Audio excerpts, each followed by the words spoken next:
पश्चिम बंगाल, केरलम, असम, तमिलनाडु और पुडुचेरी के चुनावी नतीजे सामने आ चुके हैं, जिसमें तीनों राज्यों में बीजेपी, केरलम में महागठबंधन और तमिलनाडु में टीवी के थलापति विजय ने बाजी मारी है। असम और बंगाल में चुनावी नतीजों पर विपक्ष बौखलाया हुआ है। ममता बनर्जी और राहुल गांधी दोनों ने बीजेपी पर वोट चोरी के आरोप लगाए हैं। लोकसभा में नेता प्रतिपक्ष और कांग्रेस सांसद राहुल गांधी ने सोमवार को एक बार फिर चुनावी प्रक्रिया की पारदर्शिता पर सवाल खड़े किए हैं। उन्होंने केंद्र की सत्तारूढ़ पार्टी और चुनाव आयोग पर गंभीर आरोप लगाते हुए कहा कि असम और पश्चिम बंगाल में चुनाव चोरी किए गए हैं। ट्वीट कर उन्होंने कहा, असम और बंगाल ऐसे स्पष्ट उदाहरण हैं जहां चुनाव बीजेपी ने चुनाव आयोग के समर्थन से चुरा लिए। हम ममता जी से सहमत हैं। बंगाल में 100 से अधिक सीटें चोरी की गई। हम यह तरीका मध्य प्रदेश, हरियाणा, महाराष्ट्र और लोकसभा 2024 आदि में पहले भी देख चुके हैं। चुनाव चोरी,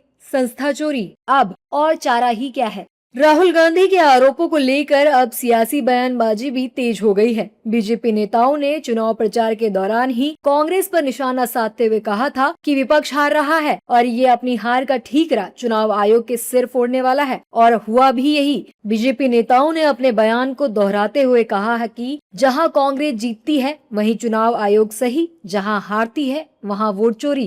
राहुल गांधी ने केरल के बारे में भी बताना चाहिए, राहुल गांधी को तमिलनाडु के बारे में भी बताना चाहिए। देखिए, इन लोगों की आदत है, इन लोगों के पक्ष में अगर निर्णय होता है तो सब कुछ अच्छा, विपक्ष में निर्णय होता है तो छाती पीट पीट के रोते हैं। जनता ने सुपड़ा साफ कर दिया।